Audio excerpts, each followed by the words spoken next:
Jeg tænkte, at jeg lige ville give jer nogle gode råd til, hvordan man kan bruge kosten til at ellesmede ølle. Så vi skal tale lidt om, hvad du kan gøre for at minimere de problemer, der opstår i forbindelse med menopause, både de fysiske, men også hvordan du kan gøre noget for humøret.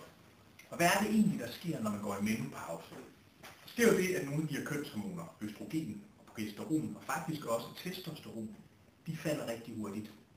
Så kvinder, det er ikke kun mændene, der kommer til at mangle testosteron med alderen, det er faktisk også kvinderne, der gør det. Udover at I som kvinder så også får et virkelig fald i østrogenniveauet.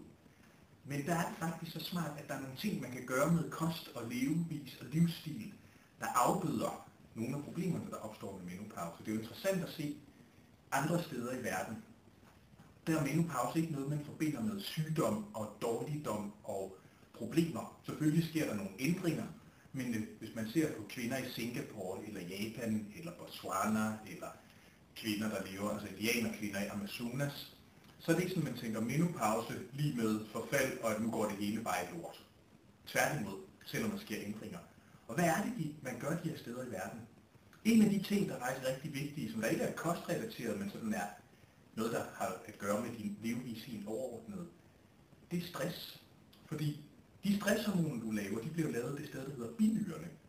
Men dine binyrer, de kan faktisk også lave små mængder østrogen og progesteron og testosteron. Så hvis du hele tiden er presset af rigtig meget stress, om det er fordi der er en karriere, der kræver for meget, et forhold, der ikke fungerer, økonomiske udfordringer, du ikke får sovet nok, ikke får spist godt nok, ikke får trænet nok eller træner alt for meget, det er lidt underordnet. Alle de her forskellige kilder til stress giver jo samme resultat i kroppen. Og hvis dine binyrer de hele tiden er enormt travlt med at lave stresshormoner, så er de simpelthen ikke lige så meget overskudskapacitet til at lave noget østrogen og progesteron. Så en af de første og vigtigste ting, du kan gøre for dig selv, hvis du er på vej ind i overgangsalderen, eller bare for at være på forkant eller er i overgangsalderen, det er faktisk at sænke dit stressniveau. Kom ned i tempo, sørg for at gøre de ting, der gør dig glade, få sovet nok, få grinet, få elsket, og vi skal også tale om mad, selvfølgelig, fordi der er også noget at gøre. Hvis du gør det, så giver du dine binyrer lidt mere kapacitet til at lave østrogen, progesteron og testosteron, så der er noget, der stadig bliver produceret for at afbøde det her fald, der sker. En af de ting, du også kan gøre med kosten i forhold til det her hormonfald, der sker, det er, at der er ting, du kan spise, der indeholder det her, man kalder for fytoøstrogener, altså nogle forskellige plantestoffer, der har en blid østrogenvirkning. Så nogle af de fødevarer, som det kan være en rigtig god idé at fokusere på, når man er på vej i menopause, det vil faktisk være hørfrø. Hørfrø, de indeholder nogle af de her fytoøstrogener. Så sådan en spiseskefuld fint malet hørfrø hver dag, den vil faktisk give dig et lille boost med nogle fytoøstrogener, der går ind og er med til at beskytte dine knogler, er med til at beskytte dit kredsløb og dit kartsystem, og der også har en indvirkning på sindet. For en af grundene til, at humøret kan svinge, når man går i overgangsalderen, det er jo også fordi østrogen, og sådan set også den testosteron, kvinder laver, det virker på hjernen. Det har en kæmpe indvirkning på vores humør, på vores produktion af signalstoffer, på aktivitetsniveauet i hjernen, så når det lige pludselig bare ligesom forsvinder, så mangler der noget, der naturligt stimulerer. Men nogle af de her fytoøstrogener, de kan godt have lidt af den samme effekt. Så den der spiseskefuld fint malet hørfrø, det vil være en rigtig god investering. Hvorfor skal det være fint malet? De skal være fint malet, for at du kan få fytoøstrogenerne ud af dem. Altså de er inde i hørfrøene, så hvis du spiser dem hele, så er de selvfølgelig gode for fordøjelsen, fordi der er fibre i dem, fordi de giver fylde, giver tarmene noget at arbejde med. Men hørfrø plejer ligesom også at komme ud hele igen, så man spiser dem hele. Så hvis du vil have alt udbyttet, så skal du faktisk male dem. Ellers så får du kun de fordøjelsesmæssige fordele. De kan også være rigtig gode, hvis man har problemer med hård mave og så videre. Men hvis du skal have fytoøstrogenerne med, skal de males fint. Nogle af de andre fødevarer, du kan spise, der også indeholder fytoøstrogener, som der kan være med til at beskytte dig, det er faktisk rugbrød.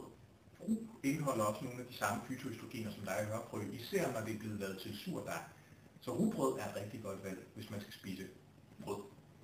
Ikke bare fordi det er fuldkorn, men også fordi der er fytoøstrogener i. Soja er faktisk også okay. Det er sådan lidt omdiskuteret, soja godt eller dårligt, farligt eller fantastisk.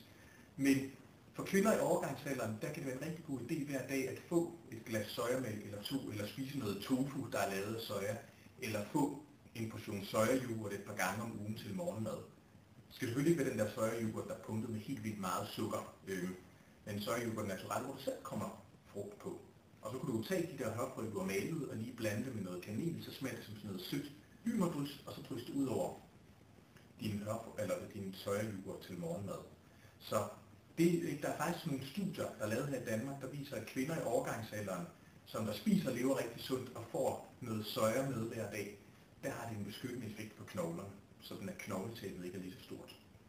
Så der er i hvert fald 3 fødevarer, der er rigtig gode. Og i det hele taget, så ved vi, at alle de ting, der er i planteriget, grøntsager, bær, nødder, frø, kerner, fuldkorn, de fleste af dem, de indeholder også nogle meget milde fytoøstrogener, så ved at spise flere af dem, så kan man altså gå ind og ligesom understøtte eller kompensere for det fald, der er i hormonniveauet og hormonbalancen, som der opstår i overgangsalderen. Det er jo også en af de andre ting, kvinder gør de steder i verden, hvor overgangsalderen ikke er det samme problem, og hvor den ikke er forbundet med sygdom og dårligdom som sådan. De spiser mange flere hele, reelle, uspolerede fødevarer fra planteriget, og der er altså en masse blide fytoøstrogener i, som der er med til at understøtte, når nu den naturlige produktion af østrogen falder. Og hvis vi lige skal have det sidste med om de her ting i forhold til hormonbalancen, der er rigtig gode i forhold til østrogen, så sørg også for at spise nogle grøntsager, korsblomstfamilien, mindst 5 gange om ugen. Og korsblomstfamilien, det er broccoli, det er spidskål, det er blomkål, rødkål, savoykål, grønkål, toscanakål osv. Alle de her kålsorter. Og det er faktisk godt, radiser og radiker er også med i korsblomstfamilien. Der er nogle stoffer i korsblomstfamilien, som der gør, at hormonbalancen og hormonomsætningen bliver bedre.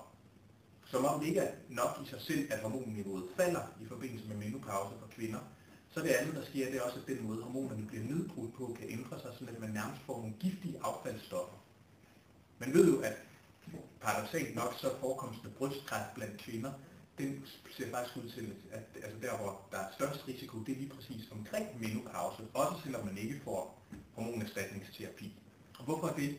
Jamen det er fordi, der sker de her ændringer i, hvordan østrogen bliver nedbrudt. Så man kan nærmest sige, at det enten kan blive nedbrudt fuldstændig, så man ligesom får østrogen ud af systemet, eller det kan blive nedbrudt på sådan en uren manier, hvor du får nogle reststoffer, der faktisk kan stimulere væksten af kræftceller. Især de her hormonfølsomme kræftceller. Men der er alle de her grøntsager og korsblomstfamilien fantastiske, fordi de overtaler hele tiden min krop til at sige, produktionen af alle de her, eller nedbrydning af østrogen, det skal hele tiden skubbes i den rigtige retning, sådan at du får det nedbrudt fuldstændig, i stedet for at du ender med noget værre snaps rent molekylært. Så der var i hvert fald nogle gode tricks til hormonbalancen. Og så ved altså helt overordnet, det er uanset om man er, altså hvilken periode af livet man er i, så er det rigtig vigtigt at holde blodsukkeret stabilt. Hvis dit blodsukker det gør sådan her, fordi du får masser af hvidt brød, masser af andre fødevarer lavet på hvidt mel og masser af raffineret sukker, så kan du være sikker på, at din hormonbalance den nok bliver fuldstændig forstyrret. Din krop den er svært ved at regulere, hvornår der er for mange og for få hormoner, så man nærmest kan forestille sig en heftig bølgegang, hvor man går fra alt for meget overflod til alt for lidt i løbet af en menstruationscyklus eller en måned. Så sørg først for at stabilisere dit blodsukker. Det er der forresten en del studier, der viser, virker rigtig godt i forhold til hedeture. Så hvis man kvinder i overgangsalderen, der døjer med hedeture, hvis man får dem til at spise mad, der stabiliserer blodsukkeret, så er de ikke lige så plagede af hedeturene, så bliver der faktisk færre af dem. Og det samme også, hvis man får flere af de her fytoøstrogener af. Så der var lige et par kosttips sådan til menopause. Hvis jeg skal komme med et andet tip også, så skal du sørge for at bevæge dig og træne. Og det du måske tænker, altså paradoksalt nok, hvad er så den bedste træning? Det er faktisk at få styrketrænet noget. Ikke fordi, at du skal ligne hende, der står nede i fitnesscenteret med et overskæg, der er større end Anders Lund Madsen, når han ikke har barberet sig fra bredere skuldre end Arnold Schwarzenegger. Men det der sker, når du belaster din krop med noget styrketræning, så dine muskler bliver stærkere, så laver du faktisk noget mere testosteron. Og det er som sagt også en ting, kvinder mangler i overgangsalderen. Så når du får den ekstra testosteron, så er det med til at beskytte dit kredsløb og dit hjerte. Det er godt for din hjerne. Og prøv at gætte på, hvad der egentlig er byggemateriale for østrogener, uanset om man er mand eller kvinde. Det er testosteron. Så det, der sker i kvinder, er, at de tager meget mere af den testosteron, der dannes, og drøner det videre til østrogen. Så ved at lave noget styrketræning, hvor du belaster din krop og styrker den, så får du noget testosteron, som du sikkert både har fået en lidt mangel på i forhold til, hvad kvinder har behov for, og samtidig får du faktisk noget mere byggemateriale til østrogen. Så det er en rigtig god ting, og det betyder som sagt ikke, at du skal op og bænkpresse 200 kilo 3 gange om ugen. Det er slet ikke det, der er meningen, men det med at få noget muskelbelastning, det gør en kæmpe forskel.